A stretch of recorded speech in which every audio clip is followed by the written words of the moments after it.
Second ஹாஃப்ல போட்டு என்ன பண்றதுன்னே தெரியாம நம்ம அரசாங்கத்துக்குள்ளேயும் சரி, பெரிய பெரிய தொழிலதிபர்களும் சரி செய்யற ஒரு சில விஷயத்த சேகர் கமுலா அவரோட டைரக்ஷன்ல ரொம்ப அழகா மக்களுக்கு புரியுற மாதிரி காட்டியிருக்காரு. இப்படியே சுத்தி சுத்தி சுத்தி படம் அதுக்குள்ளேயே தான் போயிட்டு இருக்கு. அதுக்கப்புறம் இடையில ஒரு வெல்கம் டு ஜில்லியன் சினிமா. நான் தான் உங்க விஜய் பேசுறேன். இப்போ நம்ம எந்த படத்தை பத்தி பேச போறோம்னா, இந்த வாரம் குபேரா இந்த படத்தை பத்தி தான் பேச போறோம். தனுஷ் நடிச்சிருக்காரு, நாகார்ஜுன் நடிச்சிருக்காரு, ராஷ்மிகா மந்தனா, ஜிம் சார்பு நடிச்சிருக்காரு. ஸோ இவங்க எல்லாமே அவங்க ஆக்டிங் லெவல்ல ஒரு நல்லபடியா பண்ணியிருக்காங்க. அதுக்கப்புறம் இந்த படத்தை யாரு டைரக்ட் பண்ணியிருக்கா அப்படின்னா சேகர் கமுலா டைரக்ட் பண்ணியிருக்காரு. மியூசிக் யாருன்னா டிஎஸ்பி தேவிஸ்ரீ பிரசாத் பண்ணியிருக்காரு. அதுக்கப்புறம் சினிமோட்டோகிராஃபி முக்கியமான ஒரு ஆளு நிக்கித். இவங்க எல்லாருமே படத்துல டெக்னிக்கலாவும் ஆன் ஸ்கிரீன்ல ஆஃப் ஸ்கிரீன்ல இவ்வளவு பேர் ஒர்க் பண்ணியிருக்காங்க அப்படின்றத சொல்லிட்டோம். இப்போ நம்ம படத்துக்குள்ள வரணும். ஃபர்ஸ்ட் ஒரு பாசிட்டிவ் என்ன நெகட்டிவ் என்னன்ற எல்லா விஷயத்தையும் சொல்லி தான் ஆகணும். பாசிட்டிவ் பார்த்தோம்னா, ஒரு படம் எந்த லெவலில் மக்களுக்கு ஒரு மெருகூட்டி ஒரு சுறுசுறுப்பாக விறுவிறுப்பாக கொண்டு போகுதுன்னா அந்த லெவலில் அந்த படம் ஓகே. ஃபர்ஸ்ட் ஹாஃப்ல செகண்ட் ஹாஃப் என்ன கேட்டகரின்றதை நம்ம பார்ப்போம் பின்னாடி வரதுல. ஃபர்ஸ்ட் சீனை காட்டினாமே நிறைய பேருக்கு எந்தெந்த விஷயங்கள் ஞாபகம் வந்துச்சுன்னு தெரியல. ஆனால் எனக்கு ஒரு சில விஷயம் குறிப்பாக ஞாபகம் வந்தது. இதே மாதிரி நம்ம நாட்டில் யார் யார் என்னென்ன பண்ணியிருக்காங்க அப்படின்ற ஒரு சில விஷயங்கள் ஞாபகம் வந்தது. அதே தான் ரொம்ப சூப்பராக சேகர் கமுலா டைரக்ட் பண்ணியிருக்காரு. ஸ்டார்டிங்ல கடலுக்குள்ள இயற்கை எரிவாயு எடுக்கிறது, கேஸ், ஆயில் இது மாதிரி எடுக்கிற மாதிரி காட்டியிருப்பாங்க. அதை டைரக்டா நம்ம நாட்டுக்கு சொல்லாம அவர் ஒரு பிசினஸ் மேனுக்கு சொல்லி அவர் அந்த இதை ஆட்டையை போற மாதிரி காட்டியிருப்பாங்க. டெல்லி போயிட்டு பிரைம் மினிஸ்டரை பார்த்து அதுக்கு இவங்க பேரம் பேசிட்டு அங்கிருந்து 100-150 பேரையும் போட்டு தள்ளிட்டு திரும்ப இவங்க ஸ்டார்ட் பண்ற மாதிரி ஸ்டார்ட் பண்ணிருப்பாங்க. அதுக்கு ஸ்டார்ட் பண்றதுக்கு கவர்மெண்ட்டுக்கு கொடுக்க வேண்டிய லஞ்சம் என்னன்னா மொத்தமா 1 லட்சம் கோடி, 50 லட்சம் பிளாக்லயும் 50 லட்சம் ஒயிட்லயும் கேட்டிருக்காங்க. அதுக்காக என்ன பண்ணலாம் அப்படின்ற ஒரு பிளான் பண்ணிருக்கும் போது தான் நாகார்ஜுனா கூப்பிடுறாங்க. நாகார்ஜுனா யாரு அப்படின்னா, நாகார்ஜுனா ஒரு பொறுப்பா ஒரு சின்சியரா ஒரு சிபிஐ ஆஃபீஸர். அவர் அந்த நேர்மையா இருந்ததுக்காக உள்ள தள்ளிருப்பாங்க. ஏதாச்சும் ஒரு ஃபேக் கேஸ் அப்படி இப்படின்னு சொல்லிட்டு உள்ள தள்ளிருப்பாங்க. அதுல இருந்து வெளில வர முடியாம தவிச்சிட்டு இருப்பாரு. இவங்க டைரக்டா போய் அப்ரோச் பண்ணுவாங்க ஜிம். அப்போ அப்ரோச் பண்றப்ப அவர் என்னால் ஃபர்ஸ்ட் எல்லாம் முடியாதுன்னு சொல்லுவார். அதுக்கப்புறம் ஏறிங்க வரும்போது திரும்ப மறுபடியும் ஒரு 7 ஆண்டு சிறை தண்டனை கொடுத்துருவாங்க. அதுக்கப்புறம் வெறுத்து போய் தன்னோட பொண்ணு ஒய்ஃப் எல்லாம் பார்க்கணும், இந்த உலகத்தையே வெறுத்துருவாரு, இந்த நாட்டோட சட்டத்தை வெறுத்துருவார். ஜிம் பக்கம் டோட்டலாவே நிற்பாரு. அதுக்கப்புறம் அவரை கூட்டு வராங்க. அவர் ஒரு ஐடியா கொடுக்குறாரு. அவர் ஐடியா கொடுத்ததுக்கு அப்புறம் தான் ஒரு பிளான் பண்றாங்க. அதாவது ஒரு யாருமே சம்மந்தம் இல்லாத ஒரு 4 பேர்த்து தேடி பிடிப்போம். அவங்க பேர்ல ஒரு ஃபேக்கான கம்பெனிஸ் கிரியேட் பண்ணுவோம். கிரியேட் பண்ணிட்டு அவங்க மூலியமா இந்த ஃபேக் டிரான்சாக்ஷன், அதாவது ஒயிட் மணி இருக்குல்ல, இந்த 50,000 கோடி பணத்தை அவங்கவுங்க அக்கௌண்ட்டுக்கு டைரக்டா ஒயிட்டாவே ட்ரான்ஸ்ஃபர் பண்ணலாம். ஹவாலா மூலமா ஃபாரின் கொண்டு வந்து அங்கிருந்து இங்க ஒயிட் மணியை மாத்தலாம் அப்படின்ற மாதிரி கொண்டிருப்பாங்க. ஃபர்ஸ்ட் பிளாக் மணி ஃபுல்லா செட்டில் பண்ணிருப்பாங்க. அதுக்கப்புறம் ஒயிட் மணியை செட்டில் பண்றதுக்காக தான் இந்த 4 பிச்சைக்காரங்களை தேடி இருப்பாங்க. 4 பிச்சைக்காரங்களை எப்படி தேடி இருப்பாங்கன்னா, ஒவ்வொரு செட்லையும் தமிழ்நாடு, கேரளா, வட மாநிலங்கள்ல எடுத்திருப்பாங்க. அது 4 பேரும் பாத்தீங்கன்னா 4 மூலையில 4 திசையிலன்ற மாதிரி இருப்பாங்க. அதுல 3 பேர் ஆம்பளைங்க, ஒரு ஆளு லேடிஸ், அவங்க கர்ப்பமா இருக்க பொண்ணு. மொத்தம் அந்த 4 பேர்த்துல ஒரு ஆள் தான் தனுஷ். அவர் ஒரு பிச்சைக்காரன் கேரக்டர்ல இருப்பாரு. ஸ்டார்டிங் படம் ஓப்பனிங்ல தனுஷோட கேரக்டர் காட்டும்போது பாத்தீங்கன்னா மொத்த ஒரு தேட்டருமே சைலண்ட் ஆயிரும். ஏன்னா தனுஷோட ஃபேன்ஸ் அப்படி இப்படின்னு என்னதான் கத்துனாலுமே சரி, தெளிவா அந்த படத்தை கவனிக்கிறவங்கள பார்த்தோம்னா டக்குன்னு சைலண்ட் ஆயிருப்பாங்க தனுஷோட அந்த கெட்டப்பை பார்த்து. ஏன்னா கண்ணு முன்னாடி ஒரு சில விஷயத்த கொண்டு வந்து பார்க்கும்போது மனுஷன் பிச்சைக்காரனாவே வாழ்ந்திருக்காண்டா அப்படின்ற மாதிரி இருக்கும். ரொம்ப அழகா நடிச்சிருப்பாரு தனுஷ்.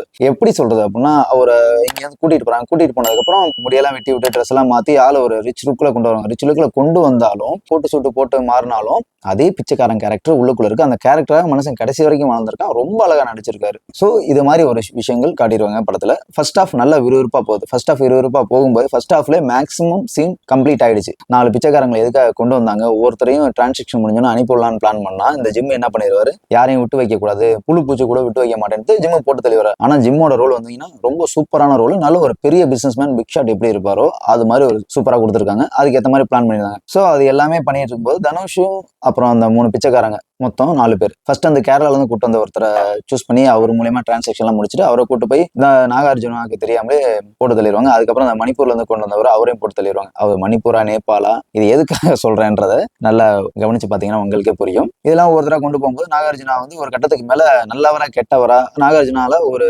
விஷயத்த செய்யவே முடியாத நிலைமையில இருப்பாரு. ஏன்னா நாகார்ஜுனா அவரோட ஃபேமிலியை காட்டி அவரை லாக் பண்ணிடுவாங்க. அதனால அவரால் எதுவுமே பண்ண முடியாது. சரி ஓகேன்னு சைலண்டா இருப்பாரு. ஸோ இதெல்லாம் படத்தோட ஃபர்ஸ்ட் ஹாஃப்லேயே இந்த அளவுக்கு முடிஞ்சிருச்சு. ஏன்னா நல்லா ஒரு சுறுசுறுப்பா போயிடுச்சு படமே. ரொம்பவும் பெருசாலாம் போரும் இல்லாம நல்ல ஒரு இன்டர்வல் சீன் வரைக்குமே படம் செம்ம விறுவிறுன்னு கொண்டு போயிடுச்சு. ஏன்னா அப்பயே தனுஷ்லாம் தப்பிக்க ஆரம்பிச்சிடும். இந்த விஷயமா தெரிஞ்சு கொள்றாங்க அப்படின்னு தெரிஞ்சதுக்கு அப்புறம் தப்பிக்க ஆரம்பிச்சிருவார். தப்பிக்க ஆரம்பிச்சதுக்கு அப்புறம் பாத்தீங்கன்னா ஒரு பசியோட சுத்திட்டே இருப்பார். பசியோட ரயில்வே ஸ்டேஷன் மயக்கம் போடுறது, அதுக்கப்புறம் போயிட்டு ஒரு தர்கால இறங்கி அங்க சாப்பாட்டுக்காக வெயிட் பண்ணி சாப்பாடு கிடைச்சிட்டு கையில கிடைச்சி சாப்பிட முடியாம இருந்துட்டு அதுக்கப்புறம் பசி அடக்க முடியாம திரும்ப லெஃப்ட் ஹேண்ட்லயே எடுத்து வாயில வச்சுட்டு திரும்ப தண்ணிக்குள்ள குதிச்சு வெளில கரைக்கு வந்துடுவார். கரைக்கு வந்ததுக்கு அப்புறம் மறுபடியும் சுத்தி வருவார் இன்டர்வலுக்கு அப்புறம். ஸோ இன்டர்வலுக்கு அப்புறம் இந்த விஷயம் நடக்குது, இன்டர்வலுக்கு முன்னாடி இந்த விஷயம் நடக்குது அப்படின்றத உங்கள்கிட்ட சொல்லிட்டேன். இன்டர்வலுக்கு முன்னாடி நடக்கும்போது ராஷ்மிகா மந்தனா உள்ள காட்டுறாங்க. ராஷ்மிகா மந்தனாவை இந்த கேரக்டர்ல எதுக்காக சூஸ் பண்ணாங்கன்னு தெரியல. நாகார்ஜுனாவோட ரோல் ரொம்ப சூப்பரான ரோல், தனுஷோட ரோல் அதோட சூப்பர்.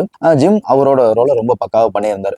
எப்படி சொல்றேன்னா, தனுஷ் இதுல நடிப்புலேயே வாழ்ந்திருக்காருன்னு தான் சொல்றேன். தனுஷோட நடிப்புக்காகவே இந்த படத்தை நீங்க போய் பார்க்கலாம். ஃபர்ஸ்ட் ஹாஃப் முடிஞ்சதா அப்புறம் செகண்ட் ஹாஃப் வரும். செகண்ட் ஹாஃப்ல தான் இங்க விஷயமே இருக்குது. செகண்ட் ஹாஃப்ல என்னடா விஷயம் இருக்கு அப்படின்னு பாத்தீங்கன்னா, மொத்தம் இந்த படத்தோட டியூரேஷன் பாத்தீங்கன்னா 3 மணி நேரம் 2 நிமிஷம். இவ்வளவு லென்த்தா ஒரு படம் போகும்போது நம்மளுக்கு போர் அடிக்காம இருந்துச்சுன்னா நம்ம ரொம்ப இன்ட்ரெஸ்டிங்கா பார்ப்போம். ஏன்னா இதுக்கு முன்னாடி வந்த படம் இவ்வளவு பெருசா போய் ஃபர்ஸ்ட் ஹாஃப்லேயே போர் அடிச்சு செகண்ட் ஹாஃப்லாம் ஏன்டா பார்த்தோன்ற மாதிரி ஆயிடுச்சு. ஆனா இதுல ஃபர்ஸ்ட் ஹாஃப் நல்லா விறுவிறுப்பா கொண்டு போயிட்டு செகண்ட் ஹாஃப்ல போட்டு என்ன பண்றதுன்னே தெரியாம சர்க்கஸ்ல சைக்கிள் சுத்துற மாதிரி சுத்தி வருது ஸ்டோரி அதே இடத்துக்குள்ள. ஆனா அந்த இடத்த தாண்டி வெளில போக மாட்டேன். எதுக்காக இப்படி எடுத்தாங்க அப்படின்ற ஒரு விஷயம் புரியல. ஆனா ஒரு நல்லா பண்ணிருக்காங்க. ஆனா செகண்ட் ஆஃப் ஸ்கிரீன் பிளேல கொஞ்சம் கவனம் வச்சிருக்கலாம். என்னன்னா அந்த ஸ்டோரி இதான் நமக்கு தெரிஞ்சிருச்சு. தெரிஞ்சதுக்கு அப்புறமும் அதுக்குள்ளே சுத்தி வர ஒரு பக்கம் தனுஷ் நாகார்ஜுனா தேடி போறாரு, ராஷ்மிகா மந்தனா தேடி போறாரு. அப்புறம் நாகார்ஜுனா ஒரு பக்கம் தனுஷை தேடுறாரு, மறுபடியும் ராஷ்மிகா மந்தனா போய் பாக்குறாரு, மறுபடியும் தனுஷை தேடுறாரு, மறுபடியும் சுத்தி வராரு, மறுபடியும் இங்க வராங்க. இப்படியே சுத்தி படம் அதுக்குள்ளேயே தான் போயிட்டு இருக்கு. அதுக்கப்புறம் இடையில ஒரு பாட்டு வந்துச்சு, போய் வா நண்பா. ரொம்ப அழகான ஒரு பாட்டு. ஒரு மனுஷனா பிறந்தா என்னென்ன விஷயம் நடக்கும் அப்படின்றத சாகிற வரைக்கும் அந்த ஒரு பாட்டுலேயே ரொம்ப அழகா சொல்லியிருப்பாங்க. டிஎஸ்பி மியூசிக் சொல்லவே தேவையில்ல, ரொம்ப சூப்பரா பண்ணியிருக்காரு. அங்கங்க பேக்ரவுண்ட் ஸ்கோரிங்லாம் நல்லா இருக்கு, பாட்டும் ரொம்பவும் நல்லா இருக்கு.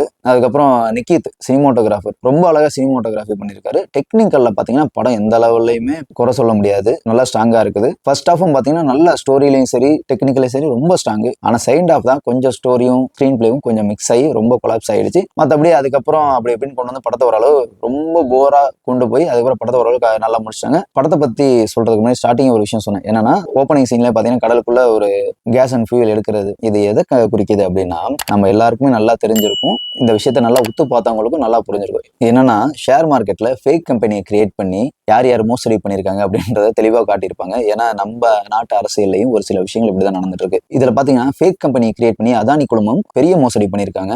இதுக்கு உடனே இருந்த செபி முன்னாள் தலைவர் மாதவி இவங்களோட ஹஸ்பண்ட் பேர்ல ஒரு ஃபேக்கான கம்பெனி கிரியேட் பண்ணி அதுல ஹவாலா பணத்தை ஒயிட்டா மாத்தி பல 100 கோடிக்கு மேல மோசடி பண்ணியிருந்தாங்க. அந்த விஷயத்த இதுல நல்ல தெளிவா காட்டியிருப்பாங்க. அதே மாதிரி இயற்கை எரிவாயு, அதாவது ஆயில், கேஸ், கச்சா எண்ணெய் இது மாதிரி எடுக்கிறதுல கவர்மெண்ட்டுக்கு தெரியாம இவங்க என்னென்ன பண்றாங்க, கவர்மெண்ட்டை அதிகார வர்க்கத்தை பல ஆயிரம் கோடியில குளிப்பாட்டின விஷயத்தெல்லாம் சேகர் கமுலா நல்ல தெளிவா எடுத்து மக்களுக்கு காட்டியிருக்காரு. இதுல யார் இந்த விஷயத்த நோட் பண்ணீங்கன்னு தெரியல. நான் இந்த விஷயத்துல எனக்கு புரிஞ்சதுன்னா, நம்ம நாட்டுல நடந்த ஒரு சில விஷயங்களும் நல்லா தெளிவா இவர் காட்டியிருக்காரு. இதுல எனக்கு ஒரு சில விஷயங்கள் புரிஞ்சதுன்னா, நம்ம அரசாங்கத்துக்குள்ளேயும் சரி பெரிய பெரிய தொழிலதிபர்களும் சரி செய்யற ஒரு சில விஷயத்த சேகர் கமுலா அவரோட டைரக்ஷன்ல ரொம்ப அழகா மக்களுக்கு புரியுற மாதிரி காட்டியிருக்காரு. என்னதான் இதுல பிச்சைக்காரங்க லைஃப் இப்படிதான் இருக்கும், இப்படி மாறுது, அவங்களுக்கும் ஒரு வாழ்க்கை இருக்கு அப்படின்றத ஒரு சில விஷயங்கள் கதைகளை சொன்னாலும் கதைக்களத்துல காட்டினாலும் குறிப்பா காட்டின விஷயம் ஷேர் மார்க்கெட்ல எவ்வளவு பெரிய ஃப்ராடு நடக்குது, ஒரு விஷயத்துல ஒரு எண்ணெய் கிணறுல பிளாஸ்ட் நடக்குது, ஒரு பெரிய ஒரு ஃபேக்டரியில பிளாஸ்ட் நடக்குது அப்படின்னா அதுக்கு பின்னாடி யார் இருக்காங்க, இது எப்படி நடக்கும்ன்ற ஒரு விஷயத்த நல்லா தெளிவா காட்டியிருக்காரு. ஒட்டுமொத்தமா நம்ம அங்குசம் சினிமால இந்த படத்துக்கு 100க்கு ஒரு 60ல இருந்து ஒரு 63 வரைக்கும் கொடுக்கலாம். அந்த அளவுக்கு ஒரு நல்ல படம் தான். மக்கள் எல்லாமே ஒரு ஃபேமிலியோட போய் பார்க்கக்கூடிய படம் தான். கண்டிப்பா இந்த படத்தை நீங்க தியேட்டர்ல போய் பாருங்க.